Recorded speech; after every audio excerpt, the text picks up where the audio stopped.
All right. So this is. Hang on a second. Pull your mic down a little bit. Get it like below. All right. Is that better? Right there. Yes. Right. Yes. That way we don't. Doesn't sound like we have like a jet turbine in the background. So I might actually have to edit this one. Yeah. This is season 4, episode 5 of Your Book Is Why Daddy Drinks. This is Tyler. And this is Matt. This also might be this is going to be either the second to last or third to last podcast that we're doing this not in the same room. Yes, I'm thinking that July we should be able to record from the same room. Awesome. That would be so much better.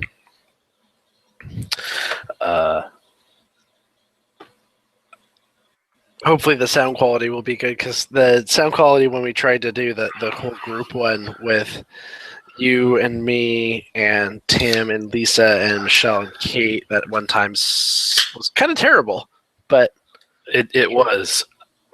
I've learned to use the board a little bit better, and I'm looking into getting us a Tascam recorder that might help with that some too.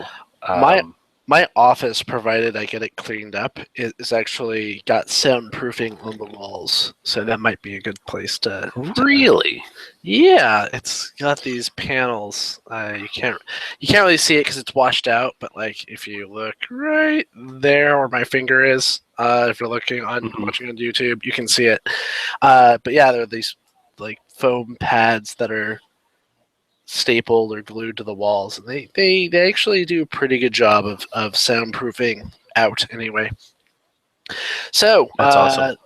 This is episode 5 for the year, and we are reading Gate of Souls, A Familiar's Tale, Book 1 by Verna McKinnon. Before we get into that, you're not drinking tonight, are you? No, I'm not drinking tonight. I have a body composition appointment tomorrow, actually, to go find out how much of me is fat and how much of me is muscle. Mm-hmm. And you're not supposed to drink the night before you go in. Why? It specifically says, don't drink the night before you go in, fast for 4 hours before you go in, and don't work out for 12 hours before you go in. So okay, I guess because maybe you retain more water if you're drinking alcohol, or you pack on extra or you're weight. Dehydrated from it. I have no idea, but that's the rules, so I'm gonna stick to them. So I'm drinking right now. I'm drinking a cherry lime La Croix. Those are good. Those are really good. We had those at Cryptic. Those are super tasty. These are one of the few things that I can use to not drink soda, because I love soda. And I do too, and I've got to probably pick that up because I'm trying to cut back and sometimes doing a better helps. job. Yeah. I am drinking. So how did you? Oh yeah, what are you drinking? I'm drinking Anderson Valley Bourbon Barrel Stout, a malt beverage aged in wild turkey bourbon barrels, and it's very tasty stuff. If you can find it, holding it up to the webcam, tasty stuff. So, Gate of Souls, how did I find it? Interesting story. So I was at BayCon over Memorial Day weekend, and BayCon is a local Bay Area literary, science fiction, fantasy, literary convention. And of the guests who were there, Shauna McGuire was there, also known as Mira Grant. She's a professional, legit New York Times bestselling author. And my friend Darnay and a group of other people were in the dealer's room talking to her, getting stuff signed. And I can't remember how it came up. I think maybe she had mentioned something along the lines of this book or the story around it in a panel, and my friend Darnay asked about it when I was there. And basically, Shauna McGuire found out about this book because I guess the husband of the author and her used to ride the same bus line in the Bay Area, and they rode the same bus, day after day. And eventually, he got the gumption to talk to her, and they got to talking. And he didn't know she was an author or at all when they first started talking, but yeah, they got to talking, and eventually he said the words that a lot of authors hate to hear, which is, "Hey, will you read my book?" Yeah, a variation on it of the, "Hey, my wife has written a book. Would you like to read it?" And Shannon, being very nice, says, "Sure, I'll read your wife's book." And she got the book, and she did not like the book. And the shitty part of this story is not that she didn't like the book, but then the husband did something really shitty, which was he had been talking about for a while the two of them going and getting coffee. And, Shannon kind of gotten to know the guy a little bit, and they, felt like they had kind of a positive relationship. And so she said, "Sure, I'll go out to coffee." And who is waiting there along with the dude but his wife? And so Shannon basically got trapped in the coffee shop with this dude and his wife. And of course, he asked the second question, which writers hate to get, which is, "What did you think of my book?" Or in this case, "What did you think of my wife's book?" And she was honest with him and his wife, and she said that it wasn't really for her, and she thought it was a perfectly good YA book. At which point, the Verna apparently said, if Shannon was accurate, a huffy tone, "This book is for everyone." Verna, this book is not for everyone. This book is not for everyone. This book, I'm sorry, Verna. It's not. It's not for everyone. It's kind of terrible, and I'm sorry. I'm deeply to my heart, I am sorry. But that's how I heard about this book, and of course, Shannon hasn't even finished telling the story yet before I'm texting the title of this book to Tyler, and we picked it up from Amazon. I got mine for like a penny because it's selling for used books on Amazon for a penny. But wasn't it not anymore? Not anymore. Currently, because I got hardcover, because I was able to pick up a hardcover for like $6 shipped. Mm-hmm. And the next cheapest option was the paperback, which at the time was like $12. Yeah. Currently, the price, I don't understand the price on this book at all. So now you can get a hardcover from Amazon, $30.06, or you can buy a used copy of it for $173. That's the cheapest used copy. You know what I have to wonder? The paperback version, $16.95, with the cheapest used paperback being $5.50. When you click on the thing to look inside the Amazon preview, it says this preview is from the Kindle edition, but you can't buy the Kindle edition. Yeah, she might be like getting it ready to put it up there. But like seriously, I mean, look at this. It's it's a thin book. It's all of 269 pages and $17 for this. $17. Yeah. This is bullshit for a book. I wouldn't. I mean, $17 is what you would pay for a hard copy for just for hardbound. Anything else? Do you know how much? Do you know how much I paid for our second book for this month? How much? Nothing. It was free. That's right.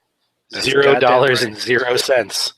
And I think that like one of George R. R. Martin's doorstops, like in first printing of it when a new comes out, I think is like maybe like $4 more than this. Anyway.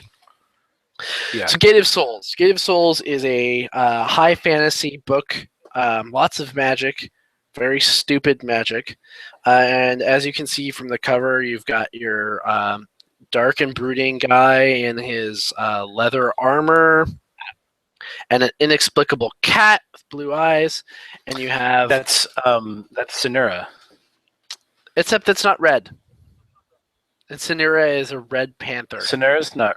No, that's not. That was Striker. Sonura was a cat that could turn into a big panther form, but it didn't say red. I thought it did. They mentioned a red panther, but the red panther was the other person's familiar. I thought that was like. So I'm assuming that that's Sonura. Okay, and that's this is the main character, Runa, and her Wampu. You can put it up here to see if you can see it without the glare. Wampu, little arboreal, big-eyed, big-eared, like marmoset thing, familiar. And before I go into the synopsis, basically the reason why this is, I don't know why it's called A Familiar's Tale, because the familiars aren't really the focus of the book. And usually when something's called out, you'd expect them to be the focus, right? Like the familiars in this book are, and we'll get to them in a little bit, are very prevalent, but they're not the main character, right? So it's not a familiar's tale because it's not the story of the familiar. It's Runa, the main character's story, and she's a sorceress or mage in training or whatever the fuck she is.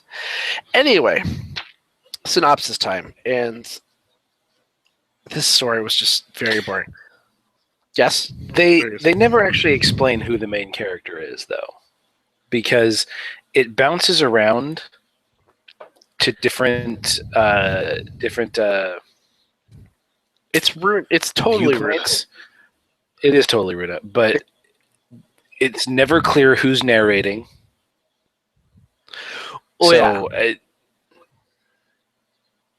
We can get to that, right? Like, so the synopsis of the book is basically Gate of Souls is about Runa, and the story opens up with the end of the Sorcerer War, Mage War, or whatever, and there's a guy who is basically catatonic, sitting in a tent, and an owl, literally an owl, walking around, not flying like owls do, but walking around, because that's apparently what this owl does, talking, is trying to get him out of his kind of fugue state. And the individual in question is named Cathal, and Cathal is like the Grand High Sorcerer. He is the most powerful sorcerer. He's the chief sorcerer. At one time, he was even in charge of all sorcerers, and he has just successfully defeated the evil sorcerer Asher.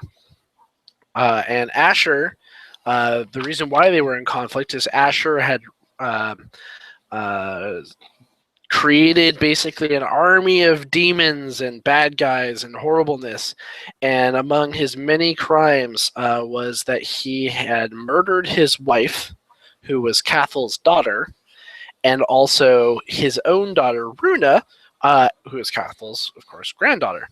And so Cathal had sworn revenge, and Cathal and his friends, of course, the good guys, had fought valiantly against Asher and his forces and his lieutenant Cole, Koll, and Cathal used dangerous, ancient, forbidden magic and had stopped Asher and defeated him and done away with him. And so now his purpose is over, and now he is basically given into grief, and trying to get him out of it, and this guy who you never see again flies in, who's part of the Raven Guard, and they're basically like they're these elven knights. Oh, we see him again. We do? Okay, well, that's how much impact he made on me. He's one of the people. He's one of the people from the end, Ryan. Okay. And I really fucking hate his name, Ryan, because it's spelled Ryen. En, yeah. And he flies in on a periton, which is a winged. Show him the picture. Elk, Show him the picture. Basically, it's a winged deer. It's a Periton, and Peritons actually are from mythology. They're one of those creatures that like bored ass monks came up with and put into bestiaries with along with griffins and hippogriffs and all those kinds of stuff that never fucking really existed. But that's a Periton, and they fly Peritons, and he is like, oh well, Cathal is so bummed out. Here, let me cheer you up, and he basically like Willow producing the baby from his cloak produces a baby from his cloak. And it turns out that Runa wasn't murdered after all. That Striker, the panther familiar of her mother, had gotten Runa away from the conflict mid-battle and had managed to sneak off with her. Not before being mortally wounded himself, but basically he saved the baby. And Ryan returns the child to her grandfather, which now Cathal has a reason to live. And he snaps out of his fugue state. And then we fast forward 15 years to a few days before Runa's birthday. And we find out that mages basically magically enslave animals.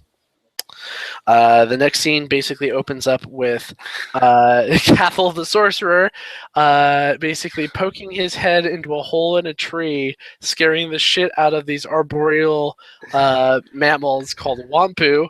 And Pokes his head like, give me one of your babies. Yeah, he's like, one of your babies is a familiar. Now give him to me. Because basically, and then he pays them with food.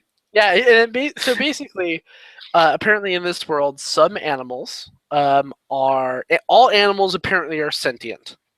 Let's get that out there. All animals are sentient in this world, and some animals can become familiars, and basically they're born with innate connections to magic, and he is there bothering these rodents because his own familiar, Belwyn the owl, was flying through the forest and just Jedi sensed that there was another familiar there.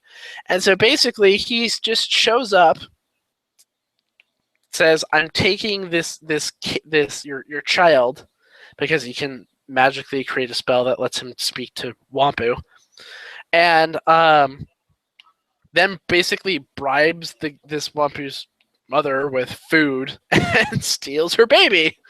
And the reason why he's doing this is because he's trying to get a familiar for his granddaughter, because apparently all sorcerers need to have a familiar, and you apparently go and steal baby animals from their parents, and that's it.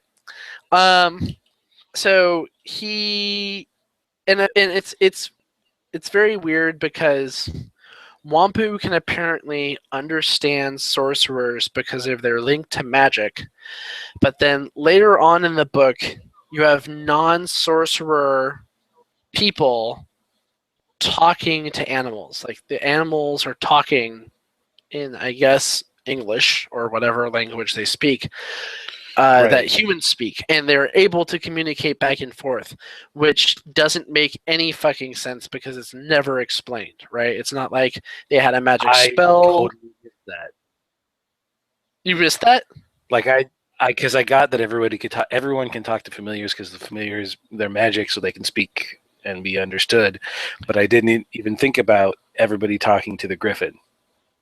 Yeah. Everyone's talking. I don't know if. Yeah, I don't know, and that's the thing, is that you have these familiars who can talk to everybody, but it's not explained. Like they had a spell put on them so that the Wampu's chittering, they can, right? Like right. Well, in the beginning, Cathal says, "I can understand you without a spell, but I had to use a spell to talk to your family." Sure, but he understands him because he's a sorcerer. That's what he says.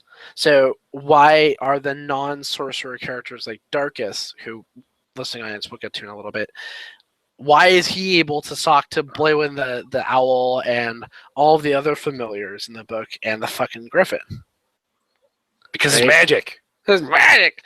So anyway, we're introduced to young Runa, who of course is a good-natured 14 going on 15-year-old girl who is trying to learn magic. She's trying to do potions, and much like Harry Potter in the potions classes early on, she makes very explosive mistakes. But otherwise, for Runa and really every character in this book, magic comes fairly easily. They're able to just do it. There's supposed effort and education you have to do to actually do magic, but everyone who has any small inkling of magical ability is able to just whip out spells on the fly. It's kind of ridiculous. And so she basically is introduced to the Wampu, whose name is Mellipip. Mellipip. And they apparently bond. And there's no rhyme or reason to the bond. Apparently it's just proximity and familiarity, because there's no agreement they have to make or any kind of spell they have to work on each other. It's just you hang out, and maybe eventually you'll bond, and you'll know you're bonded when you can share thoughts back and forth, like telepathy. And that's how we're introduced to Mellipip. And now I don't know if you had this experience, but when I first read about Wampu, I was pissed because it gave me Antigua flashbacks to the goddamn mini-wogs. And I'm like, the fuck is a Wampu, man? And I didn't even clue into the fact it's the little fucking thing on her shoulder on the cover. But I will say it's like a cross between a squirrel and a slow loris. Sort of, right? Yeah. I mean, there are creatures like that actually exist. They're not called Wampu, but they actually exist. But I will say this for Verna McKinnon. Unlike what's her face, who wrote Antigua, who never ever described mini-wogs except to say that they could talk. Verna at least gives enough descriptive details in talking about things like that Mellipip does, and that other people reference, or the unspoken third-person narrator kind of references, that you can build up an idea of what a fucking Wampu is. So it's forgivable. But I had a moment I had a twitch on my face every time someone said Wampu. I'm like, the fuck is a Wampu? Anyway. And so they're excited because Runa apparently has been living with her grandfather these last 14 years in his treehouse, his literal house in a tree, in the middle of nowhere with no contact from anyone except for once a year on her birthday, when basically all of his sorcerer friends who helped defeat Asher come and visit. And basically, they have bonded over their shared experience in the Sorcerer War, and also Runa's life. And so they come together for her birthday to celebrate and to remember old times, apparently. And so, leading up to that, we're given some hints of what her life is like there. She goes and picks herbs. She practices magic and potions and all this other stuff. And Belwyn is this kind of grouchy, good-natured, older uncle who happens to be an owl. And he teaches them magic as much as Cathal does. And so, anyway, we're introduced to Caliste and her familiar. And Caliste is another one of those mages, and her familiar is a cat, Sansura. And basically, they're there, and they try and wait for the other friends to show up, and they don't. They have their birthday, and then they are suddenly attacked by giant ravens that swoop out of the sky. And the fight's really kind of boring. It's not climactic at all. I don't know about you, Ty. I never felt like they were in actually any danger, because Nope. Runa and Belwyn and Cathal were able to always whip up some sort of spell on the fly that would just like the bad guys did not the Ravens did not feel like they were actually a legitimate threat. They were like if you had somebody holding up a sheet and going, "Boo! I'm a ghost, scary ghost." They're like a placeholder for what should be a threat, but they're not. So they summarily defeat the Ravens, and shortly thereafter, this contingent of knights rides up, and it's led by this guy named Darkus. And Darkus, guy from the cover, is the leader of these knights in service to the Emperor. And he is basically there to ask Cathal to come to the capital because the current head of the Mage Order or whatever, or clan. God, that's stupid. Okay, so in this book, everything is a clan. Every group is a clan. If you're a man, you are a part of the male clan. If you are human, you're part of the human clan. There are animal clans and mage clans, female. It's stupid. But those designations are made by the familiars, I guess, as a way to show that they don't really understand humans. I don't know. It's poorly described. I think it's always a familiar that says like the female clan or the male clan. I think. From what I remember, it's the cat. It's Sonura that says it all the time.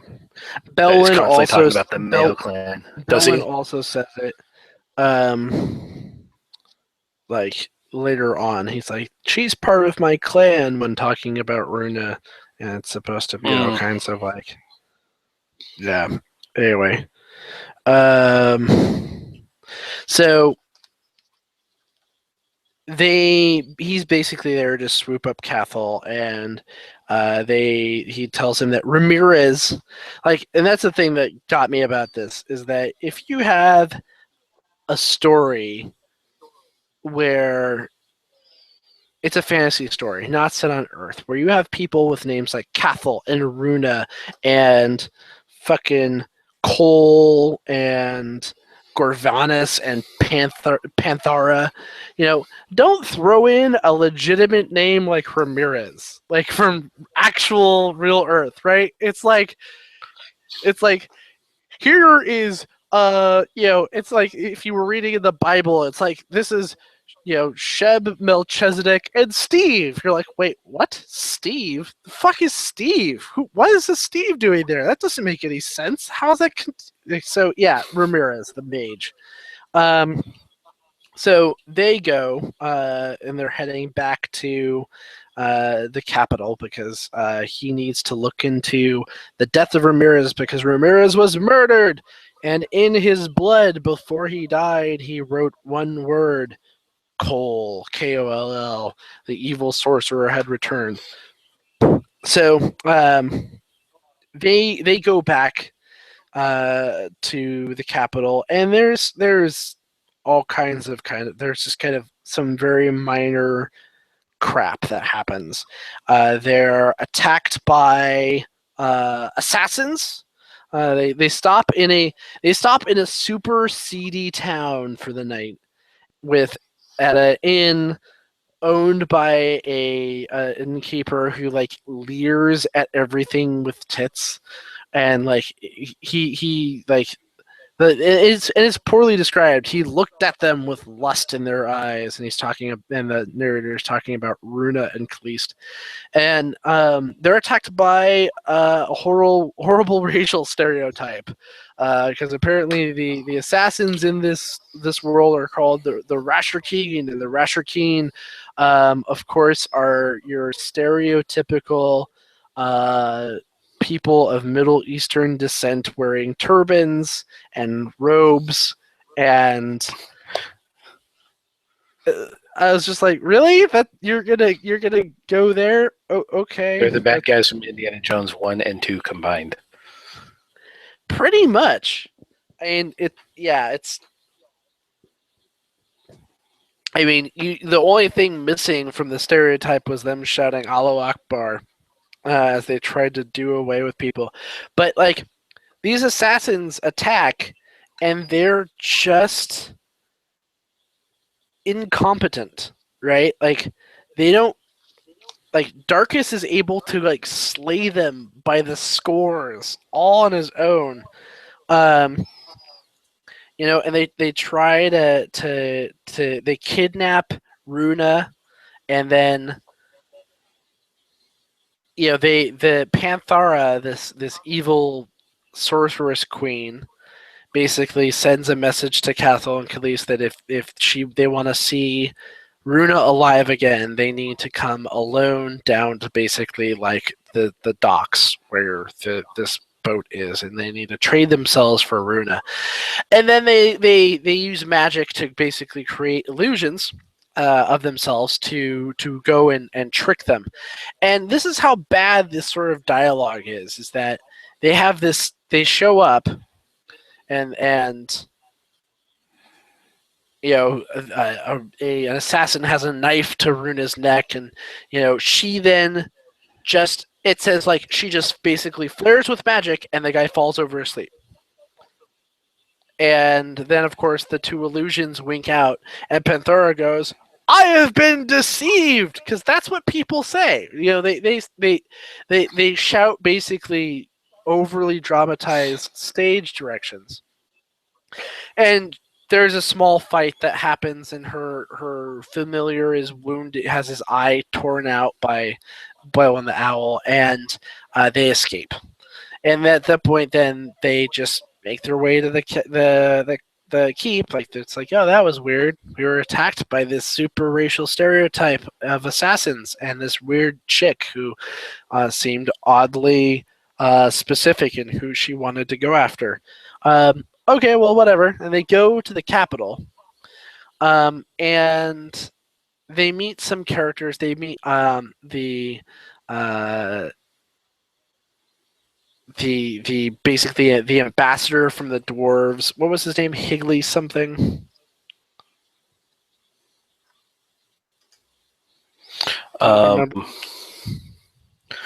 It's something weird like Higgly Puff or some Hinkleberg, because that's a name. So while they're there, they meet the emperor, who is very, very sick, and it's very so. In this book, there are a few guys who are noble, like Darkus. He's a very noble character, and he has a couple of knights with him who are also noble, but less so because they're not main characters.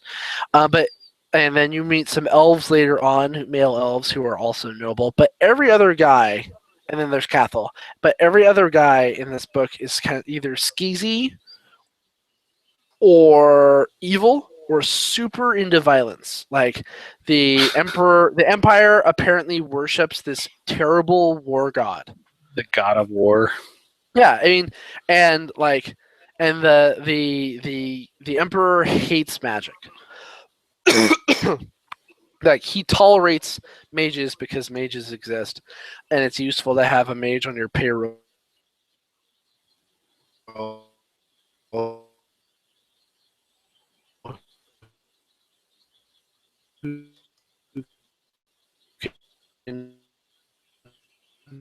Do whatever the fuck in a totally not suspicious fashion. And of course, his older son is kind of like he is just somebody that you wouldn't trust ever. And he even has just like a oddly kind of creepy name. Let's see, what is his name? Oh God, what is it? It's something something. Yeah, it's whatever. Rygon, the God of War. Anyway,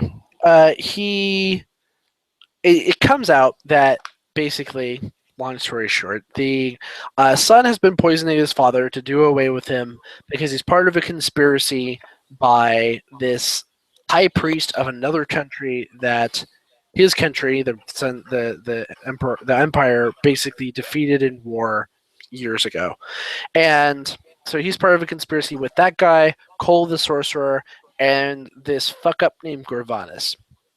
And Gorvanis is the one supplying the poison. And Gorvanis is a sorcerer that apparently whose claim to fame is that no familiar has ever chosen him. Even though apparently that's not how it works. But he's a sorcerer without a familiar, and all the other sorcerers look down on him because apparently that's a big character flaw.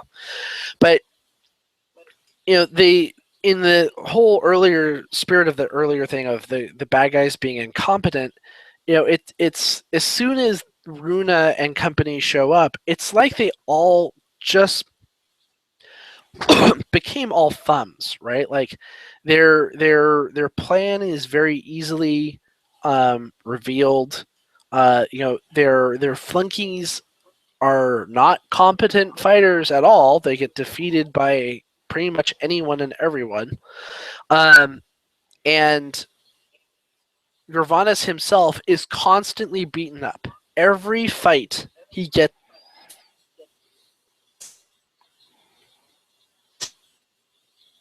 in, he loses. Runa is again kidnapped. And because they are drugged, and everybody at this like state dinner is drugged. And so Panthera takes Caliste and Cathal off and binds them with this special metal that nullifies all magic. And she takes them off because she needs them for horrible, mysterious purposes, and leaves Runa and company basically to take the fall for things. And of course, Darkus comes in and saves the day, and Opaline, because that's a name, the daughter of the emperor, basically discovers the conspiracy, reveals that her father is being poisoned, and also comes out as a mage, that she has for many years had this what she calls her good luck ring on her finger, and it's basically the magic nullifying metal that's been plated with gold to disguise what it is. And she's had to do that because apparently her mother was a sorceress and her twin brother also had mage powers, but because her father is so intolerant of magic, he basically banished his queen and his son and told everyone that they were dead. They're still very much alive, but they're living elsewhere in a place called Phil. And it's while they are trying to escape, and that Runa is shot with a crossbow bolt. And so everybody piles up on top of this griffin named Rono, and they fly out to this nunnery that is dedicated to a good god of healing, a god of light. And it's the only god of light we run into because we're constantly dealing with evil gods in this book, because apparently everyone worships evil gods and only nuns off in the middle of nowhere worship good gods. So Gervanis basically then flies off to Panthera on her boat and tells Panthera that he has killed Runa, and that the king is going to be dead, and everything is going swimmingly, unknowing that Runa has in fact escaped, and the king has also escaped, and they're taking him to be he's going to be healed by a good necromancer, apparently, because there's good necromancers in this book. And Panthera's like, yay! And so he goes down to the hold to taunt Cathal, and even though Cathal has no magic, he apparently hulks out, tears the door off of his cage, and proceeds. Yeah, they never really explained that. He just hulks out, like literally just loses his mind with rage, breaks his shackles, tears the door off of his cage, kills a bunch of guards with his bare hands, beats the shit, and basically then takes Gervanis's face and more or less curb stomps him on a fucking step on the boat. Like I think it describes it as basically turned his face to oatmeal. And at that point, then we discover that he finds out that somehow that Runa is alive, or somehow they didn't actually kill her. So he goes back to finishes the job, finds out that she's gone to this monastery, and follows after her. Of course, because she's the main character, and it doesn't matter if she took a crossbow bolt to the side. She is healed of such a grievous injury in a matter of days, and like 2, and then the monastery is, of course, attacked by the racial stereotype Rashukeen and Gervanis. And Darkus, at this point, like, can defend, like, block crossbow bolts in the air with his sword, and is pulling all kinds of just stupid maneuvers. And at some point, Gervanis gets Opaline, like grabs her from behind and puts a knife to her neck, and she freaks out and somehow turns him into a troll. It's not ever explained how she does it, other than her magic is quote unquote wild and unpredictable because she has not been trained, and she just freaks out and turns him into a troll. And then he goes, "Oh my god, I'm a troll," and runs off and is never seen from again. But everyone then mocks him for having been turned into a troll. So at that point, he has also, of course, done the typical villain monologuing and has revealed the reason why Khalees and Cathal were kidnapped, and it's that Panthara is going to resurrect Asher, but she needs the 7 sorcerers who helped get rid of him in the first place as part of ritual components to basically get his soul back from the hell that it was sent to by Cathal, because Cathal used dark and forbidden magic to summon basically a demon to take Asher's soul to hell. And so they have reconstituted more or less Asher's body, but it's without a soul. So they need to, for some reason, they need the souls of 7 sorcerers who are involved in his death, even though it wasn't ever explained that all 7 were involved in his death, just Cathal, to bring his soul back. And so Khalees and Cathal are the last 2 that Panthara needs. And we also know that Cole is helping direct this because Cole is the adherent of a evil dark queen of sinister darkness from an earlier age, and he needs Asher because Asher apparently discovered where a hidden temple to this evil goddess is, where she is more or less lying in stasis. And so Cole wants to resurrect Asher so he can get that information so that he can then go wake up his demon goddess and bring about a new age of terrible darkness, not unlike Vigo the Destroyer. So that's the whole machinations of the bad guys. Cole wants to bring about evil age. Panthara wants to resurrect Asher, who also turns out to be her father.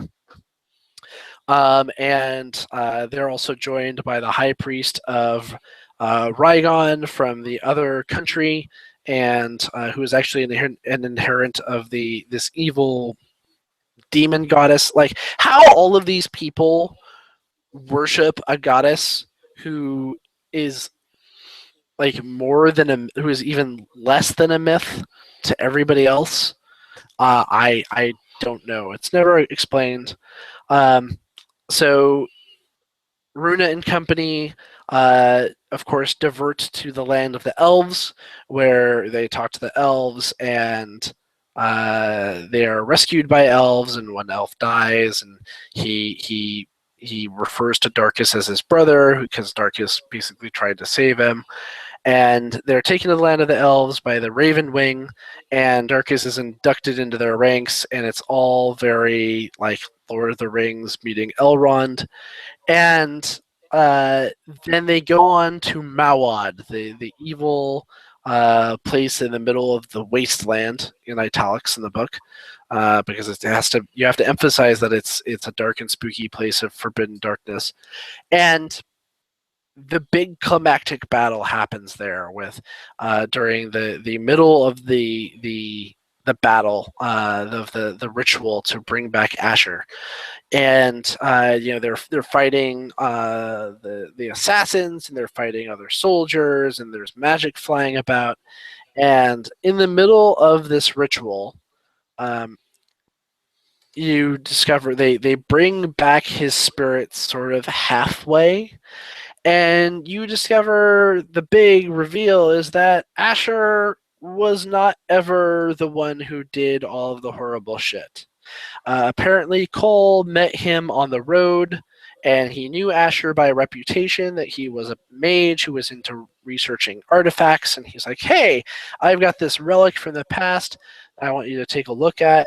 And surprise, it's a demon in a box, and the demon leapt out of the box, ripped Asher's soul out of his body, sent it on to the quote-unquote other world, which is basically heaven, and then used the Asher's body as a meat suit, and it was the demon all along that did all the horrible stuff. So Asher is redeemed. We know the true bad guy was Cole and a demon all along, and the ritual is interrupted because the bad guys were stupid and left the anti-magic, basically handcuffs, on the mages during the ritual, which meant that they weren't actually part of a ritual because the magic didn't touch them. So when they summoned the demons to say, "Hey, demons, here's 7 souls, why don't you give us back this other souls?" The demons show up and they're like, "What do you mean? What souls? There's no 7 sorcerer souls here, so we're going to go crazy and steal everybody else's soul." And of course, Runa is the special magic one who has special light magic that makes the demons go away and not like her, and so she's able to save everybody. She's a mixed race.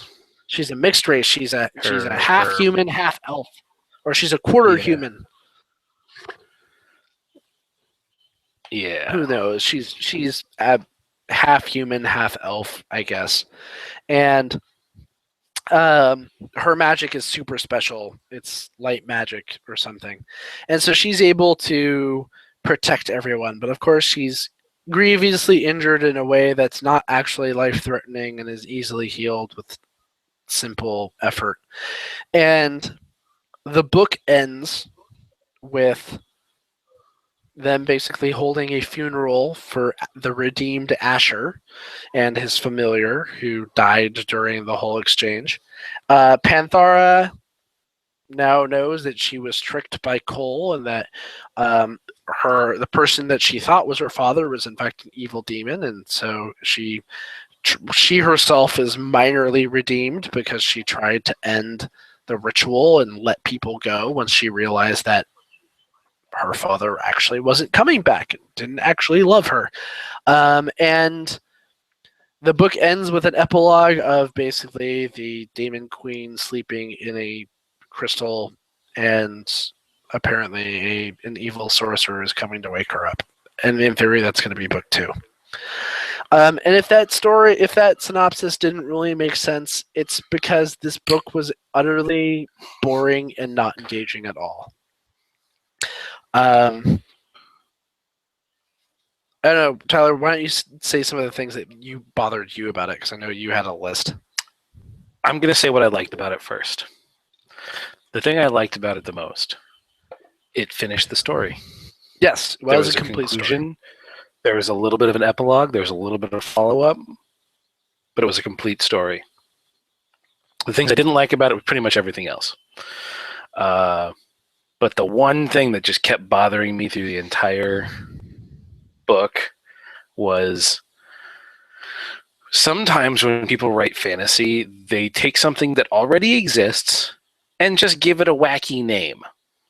Like Wampu. Like, well, Wampu, maybe she created that creature herself. It's like it's got a squirrel tail and big eyes. I will find a Wampu from an actual creature in Earth that looks like that. But anyway, go on.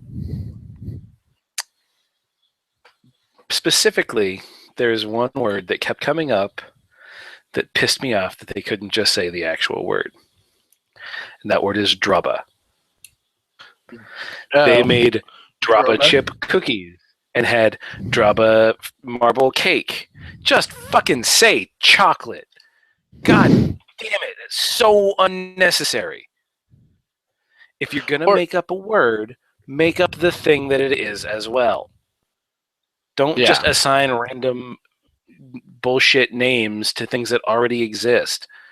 It's stupid, and it makes me think harder than is necessary to read your goddamn book. The other thing that pissed me off was the fucking Chekhov's gun with the hedgehog familiar.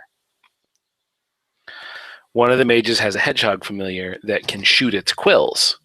And apparently all the familiars get some magical ability. Like Belwyn the owl has telekinesis. Mellipip the Wampu can apparently go crazy Hulk out and go from the size of a squirrel to the size of a grizzly bear. But only once. He did it once because he was supposed to be too young, and I'm sure that's something they'll get into more in the later books. But this hedgehog, and that's where the lightning quick sloth comes in. That was his special ability, was super speed. Yeah, because he's a sloth, and now he can be a super fast sloth. And his name was Buzzy the sloth. Buzzy. The hedgehog, Rose Petal, I think her name was, could shoot her quills, and later on, and I read that and I'm like, hedgehogs can't fucking do that. No, but that's an urban shoot legend. Its fucking quills. So later on, they actually covered their base there, and Mellipip says, "Hey, you can shoot your quills. I didn't know hedgehogs could do that." She goes, "Well, that's my magic power." Well, one of them. I have another one, and they never talked about it again. You know what I think that is? I think somebody she put that in there because it is a thing that people think that hedgehogs can shoot their quills. Porcupines and all that shit can shoot their quills, but they can't.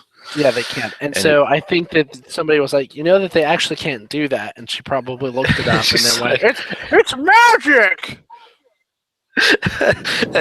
that totally reminds me of the Sarkant Waylay story. Oh God, funny shit. So what else bothered you? She probably wrote that, and somebody's like, they can't do that. And she went, "That's her magic power. One of them. She has a couple." Yeah, it's dumb. Or like they had. Yeah, that's really what I hated about it. Also, the fucking friendship Care Bear Stare at the end of the book, where she uses her magical mixed race heritage to cast a light spell, and everybody holds her hand and makes it more powerful, and they defeat the wraiths that way.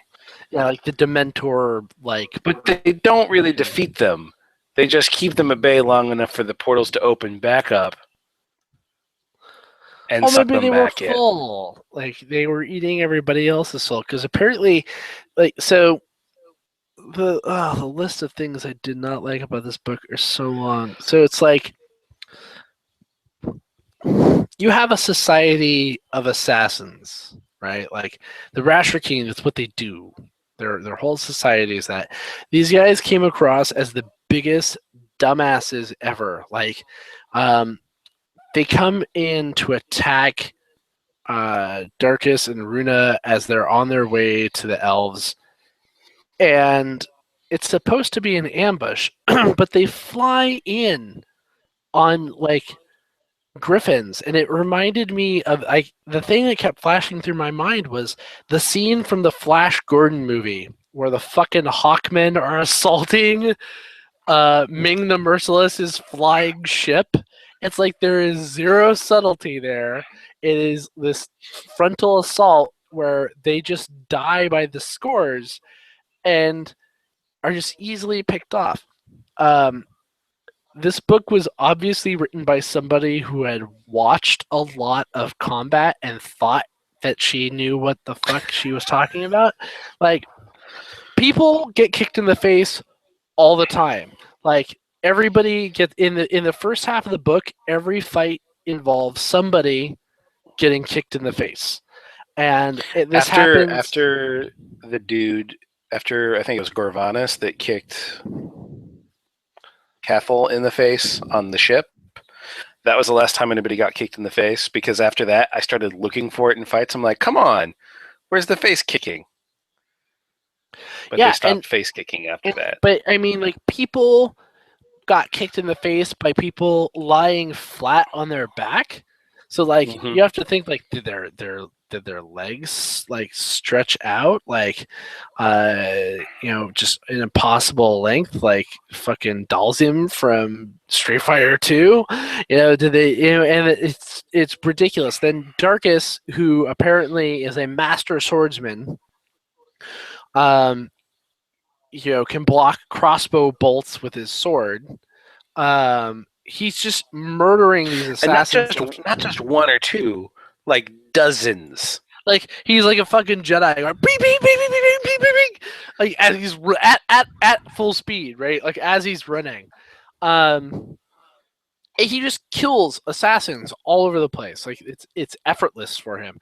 And to the point where an assassin jumps at him, and rather than, stab him with the sword and, keeping him at distance, he smashes him in the face with his pommel, which, sure, it's a valid strike, but you're losing like 3 feet of sword blade, and you're letting an assassin who, in theory, these were like the stormtroopers of assassins. They couldn't hit shit, except if it was an NPC who was meant to die, so that you might feel a small smidgen of sadness.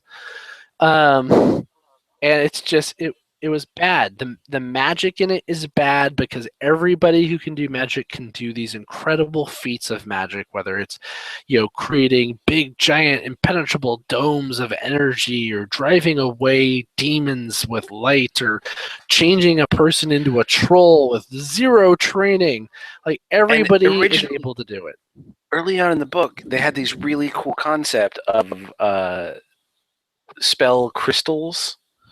And it's like a crystal that contains a spell that you can learn from and use it to do the spell. And they use it in the fight with the Ravens.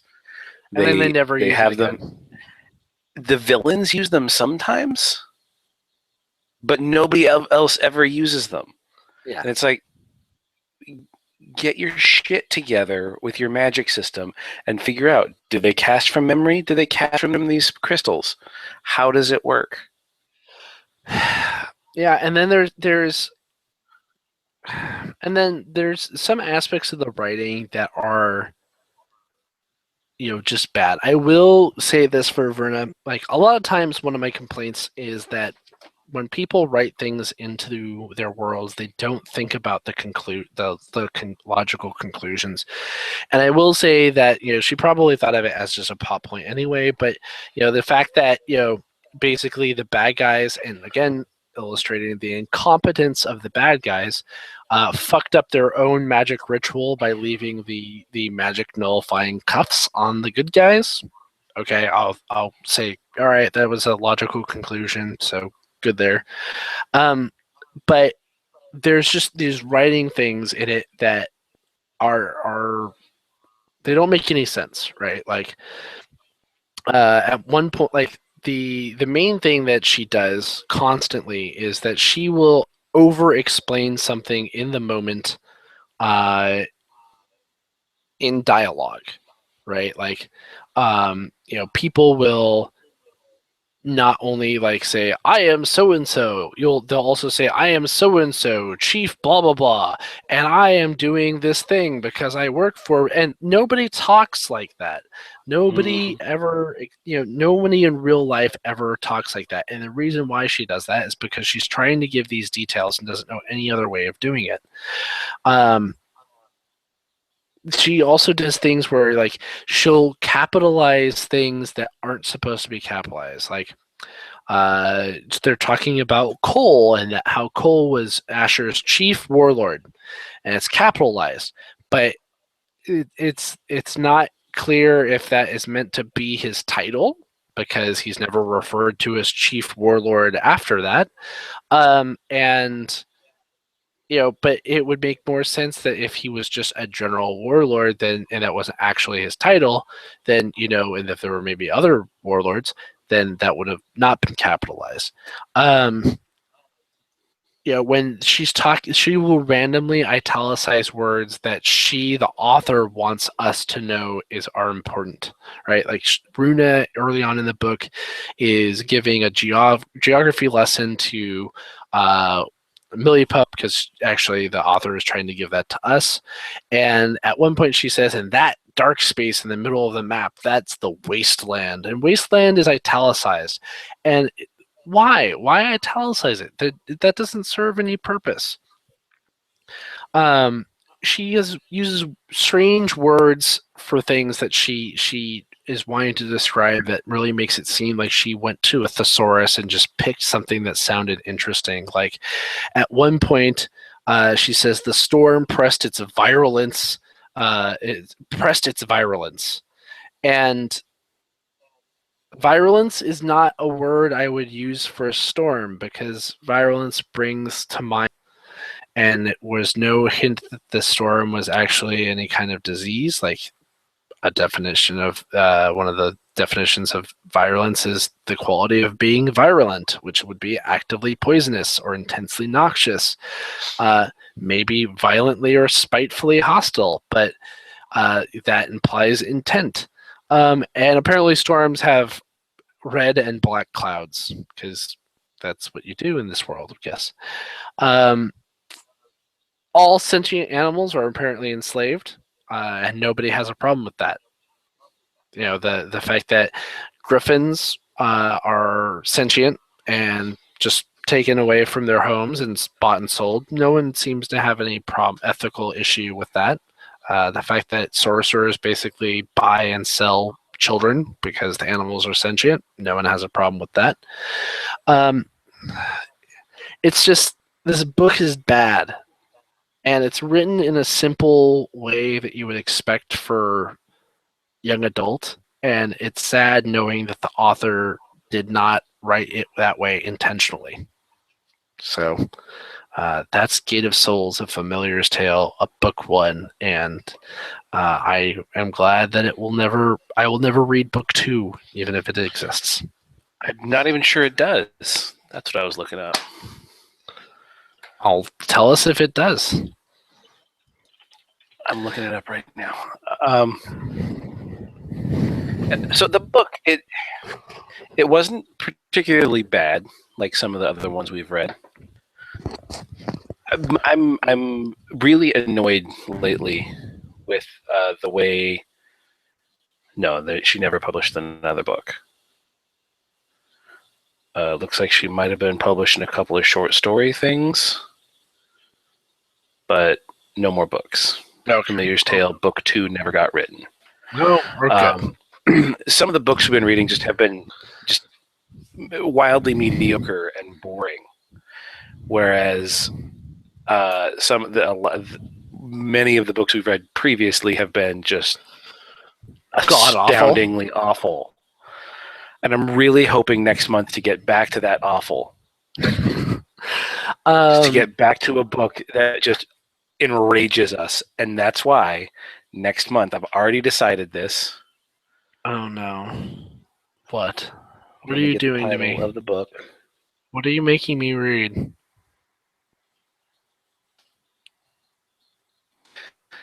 Next month, we're going to be reading Grey. 50 Shades of Grey as told by Christian. No! Yes!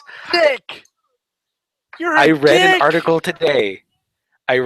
today. That was 9 ways Christian Grey absolutely proves to us that he's a psychopath. And it's like in the first chapter of the book, he does and says more things that make you go, holy shit, this guy is unbalanced. I cannot wait to read this book. Oh, God. You're an absolute dick. Hey, I'm a dick. I have to read this shit on a cruise. Okay, it's good. Ruin my vacation. Oh man, yeah, I saw. So that was actually I was going to bring that up as a part of bad book news. Is that how shitty of an author do you have to be, where you write fan fiction, and then apparently you can't write anything original, so you essentially write fan fiction about your fan fiction. Hey, Orson Scott Card did it and gave us some of the greatest books in the Ender series, which were the Shadow series. Okay, here's the thing though. He's telling sure, he's using old characters, but he's telling new stories with it, right? Like you're The finding very out first about, one. Oh, well, yeah. You're so finding there's a lot you're more. finding Well, out more maybe about there's going to be Bean. more information in this. Yeah. See, and There's going to be more information about Christian Grey. We're going to learn what his mind is like. It's We're going to learn what happens. Story. We're going to learn what happens in the world of Christian Grey when Anastasia goes down in the elevator at terminal velocity, and he's left in his office to think about what just happened. Oh, God, we're going to learn so much. It's going to be great. I hate it's going to you. be great. I hate you, Tyler King. I hate you. It's going to be amazing. Here's the thing. I would not have known that this book even existed. That's how out of tune I am with the world of E.L. James. If not for a comment posted to our Facebook group by... Hang on, my Facebook is loading slowly. Very slowly. Anyway. God, Jesus Christ, could this go slower? This is amazing radio. See how prepared I am. Yeah, it's terrible. I forgot I was going to talk. I'm super excited for this now because I'm like, this is going to be amazingly awful. But you're right. Like the host. You're right though. It's the stories that we have had recently have been kind of just milquetoast, bland. They're the beige of bland books, right? Of bad books, right? Stuart Dollar recommended this shit to us. Fuck you, Stuart. Fuck you. Really? Now I don't. Yeah, Kestrel, you're off the hook. Stuart, I don't like you anymore. I don't like you at all. So yeah, it's just I'm trying to think if there's anything more about Gate of Souls that I can bash because it's just terrible. Oh, like she's got weird expressions in there, like Darkus and Cathal meet each other, and then she writes, and then they engaged in the strange ritual of backslapping. Has she never I honestly think that was intended to be from the point of view of one of the familiars. Not understanding, wait, why are they hitting each other when they're supposed to be friends? Kind of bullshit. I don't know. So and maybe that's it. Maybe so. Like one of the things that Tyler brought up before the podcast was that the narrator of the book's written in a third person perspective, but the narrator, the voice of the narrator, will often use emotion, right? They'll use exclamation points. They'll put in their own. It feels like in some points it feels like this is a story being told by somebody. But they do. But if that is the case, it's badly done because it's not clear. And then, but you're right. That's a good point. That animals would be like, why the fuck are they slapping each other on the back? That doesn't make any sense. So, but then there's also times where they will she'll put in details that she does not describe, right? Like, Darkus is saying like he went and investigated Ramirez's murder scene, and he said that he looked like he had been gutted with a sword. Okay, I'll give him that. Darkus has gutted plenty of people with swords. He probably knows what that looks like. And then he says, it looked like there were several people involved. But he doesn't say how he knows that. right? Like there's just characters seem to be making these wild assumptions or gaining knowledge that they shouldn't have all throughout this book. Yeah, that's pretty much it. I'm done. I don't have anything more to say on this. Do you have anything more you want to say about Gate of Souls? There is something I have to say about this. Okay. And what is that? That is Verna McKinnon. Don't give up your dream. Write Gate of Souls, book 2. Write books 3, 4, 5, 6, whatever. Just keep writing. I need to know what happens to these characters. You're not gonna read it. Don't be giving a person a false hope. No, I will say right now. If she were to publish a second book in this series, I don't think she's going to, because this one was published 8 years ago, and that would put her slower than George R.R. Martin at getting new books out. But if a second book were to come out, I would buy a Kindle version and read it.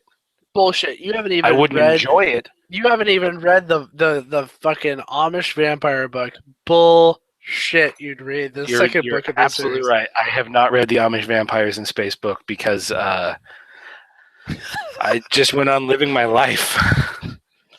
I just decided to not do that. So also because I keep forgetting.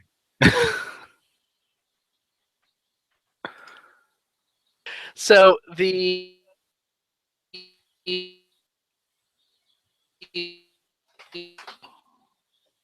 Tyler and I, we are reading a second book this month, and this book is, Tyler, you found it, you suggested it. Why don't you introduce it? I found this book through good old BookBub. Hang on a second. Let me pull it up so I can get the author's name so everyone can. Jose Prendez. Jose Prendez. This book came up on a BookBub email. It was free. I had to go check it out because of the title, and then I had to make sure that it was a legitimate attempt at literature and not just a shock book. The book is called Sharkano. Why is it called Sharkpocalypse #1? There are going to be more books in the Sharkpocalypse series, Tyler? but this one is Sharkano, and it contains magma sharks because of magma sharks. But what's even better about magma sharks? These are flying magma sharks. Flying magma sharks. Yeah, and so I had to go and I had to look at this and I had to read the description of the book, and it looks like it's serious. The customer reviews are kind of all over the place. It's only got 27% 5 stars, 11% 1 stars, and the rest are in between. But I've got high hopes for this book. I think this is going to be the literary version of a sci-fi original movie. Well, have you seen the cover? Because the cover of the book, I'm looking at it right now. The cover of the book is fucking awesome. It's got a volcano erupting, and there's sharks flying out of it, and the shark is flying at a helicopter. There's a couple of sharks. You can't really see them because they're kind of masked by the cloud. And then it says Sharkano, but the letters are shaped like a shark. That's on fire. And it has the tagline, "The jaws of hell are about to erupt." And it looks like the poster of, if this was in fact a sci-fi movie, this cover is what a sci-fi channel graphic artist would create for Sharkano. I've got such high hopes for this. You are making me read a book, Tyler, about flying magma sharks. I'm not making you do shit. Bullshit. You could right now be like, fuck it, I quit. I'm done with the show. I'm never reading another book again. I can't do that. You know I just said a title, and you're like, I have to read this now. because it looks so terrible. But we'll be reading that. I think it's gonna jump the shark of awfulness and become good again. It's gonna boomerang the block. It's gonna go around. There's terrible. there's a term for that when shows do it. It's the opposite of jumping the shark. It's when a show starts off not so great and then suddenly becomes good. When there's this moment where you go, "Oh, this show is good." It's called growing the beard. Growing the beard. Star Trek: The Next Generation. Riker grew a beard and the show got good. That's actually fairly accurate. This book is going to grow the beard. See, I would have even put that as getting a Sheridan, because Babylon 5 got better in the second season once they ditched their frickin' other captain for Sheridan. That would have required me to have seen Babylon 5. Anyway, when I had access to it, I didn't watch it, and then when I decided I wanted to watch it, I no longer had access to it. Oh, okay. There you go. Because of who owned DVDs. Yeah. I'm excited for this. Okay, so we're gonna try and crank out. Hang on. I gotta read this review. Sharkano by Jose Prendez is the first book in the Sharkpocalypse trilogy. I like my science fiction to be far-fetched. I figure if I'm going to suspend my disbelief, it better be worth it. Sharkano did not disappoint. Shark, Max squealed. What? There's a fucking shark in that lava. I was expecting Sci-Fi Channel Sharknado meets Snakes on a Plane, but it turned out much better. It was like when I was a kid grabbing paperbacks off the shelf at Lawson's. Cool covers, books I probably shouldn't be reading, and I got to get a paperback copy of The Exorcist without my parents finding out that I was reading that trash. Sharknado is better than all that. It is like The Omen meets Jaws. This person meets Jaws clearly has no idea what the fuck they're talking about if this book is better than The Exorcist. Yes, there are sharks swimming in the lava that is pouring out all over the world. China suffers a tsunami after a Sharkano erupts off its coast. Yellowstone turns into a Sharkano hotspot. Of course, Los Angeles cannot be left out either. Lava sharks are on the rampage, and they eat people. As if sharks swimming in the street was not enough, they can jump really high, like aircraft high. What happens next throws three groups of people together. Two rednecks from Wyoming searching for Bigfoot. A Chinese boy, his grandmother, and a pilot tell the story from China. A priest who discovers his colleague's body, a victim of suicide, joins a marine biologist, a news anchor, and a Chinese-American scientist. There's a whole cast of others in the story, too. It's big like a 1970s disaster movie. The writing is excellent, far better than a Sci-Fi Channel B movie. This book will keep your attention. To periodically remind you that you are reading a book of extreme fiction, Prendez hits you with an eruption of similes, the ground opened like a knife cutting hot brownies.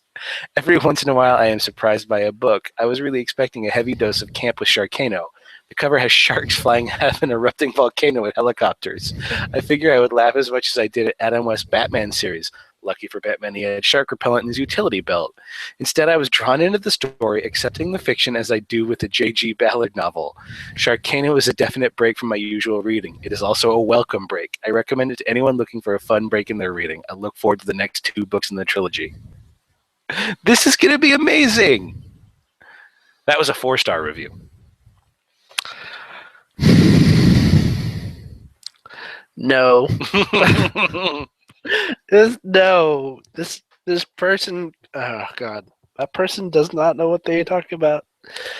All right, anyway, we are at, I think, like almost an hour and a half, or an hour and 15 minutes. Let me read a 1-star review.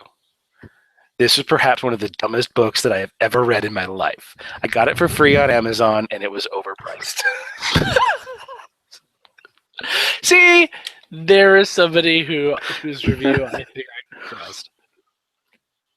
The writing is excellent, but the plotline is too ridiculous. I got about halfway through and then skipped to the end for a conclusion. Oh, this is going to be amazing. See, I think it's gonna, it might grow a beard. It might grow a beard. So anyway, that's it for me. Do you have anything else you want to add? I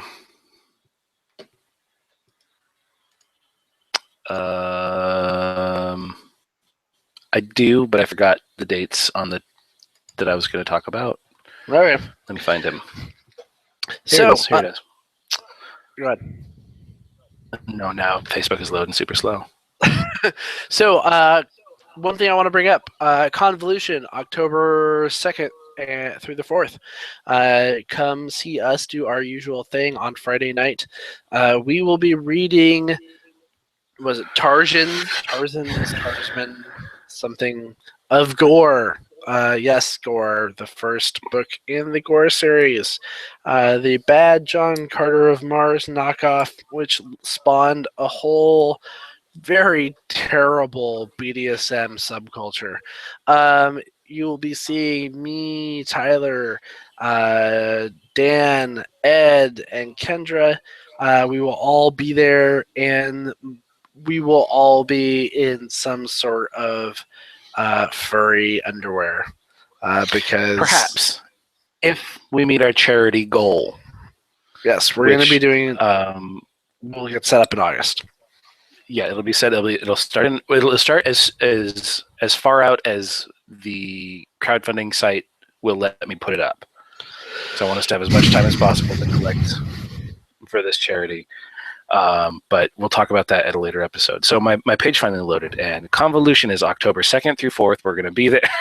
That's when I was loading up, and then you stole my thunder. Swooped in like a douchey Batman, stole your thunder. So yes, we're going to be reading that, and I'm so pleased with the fact that I suckered in you guys because our friends. Our friend Ronnie and Kendra were both like, "Oh yeah, we'll wear fur bikinis," and of course Dan was like, "Oh, okay, that'll be awesome." I'm like, well, if we're gonna do that, then parody is awesome. So guys, guess what? You get to wear too.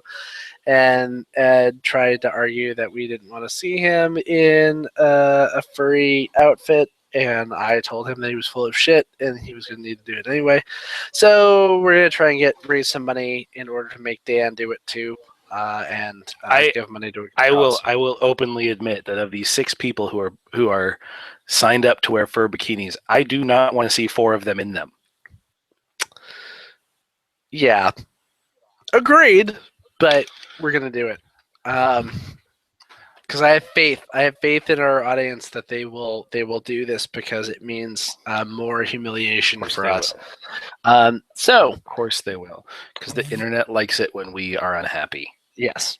So that was Gate of Souls, A Familiar's Tale, Book 1 by Verna McKinnon. Verna McKinnon. Now I can get rid of this dog-eared piece of shit and throw it away because nobody else. Mine's going in the box to go to Goodwill tomorrow. Yeah, I think mine will do that as well. That shit, if they sell for $175 on Amazon, I might list mine there. It's not that I think that they sell for that much. I think they just that's what someone has listed them. Yeah, because they're like, well, a sucker is born every minute, and eventually I will find my sucker. So that was season 4, episode 5 of Your Book Is Why Daddy Drinks. I'm Matt. This is Tyler. And this is the end. Good night. See you in 2 weeks.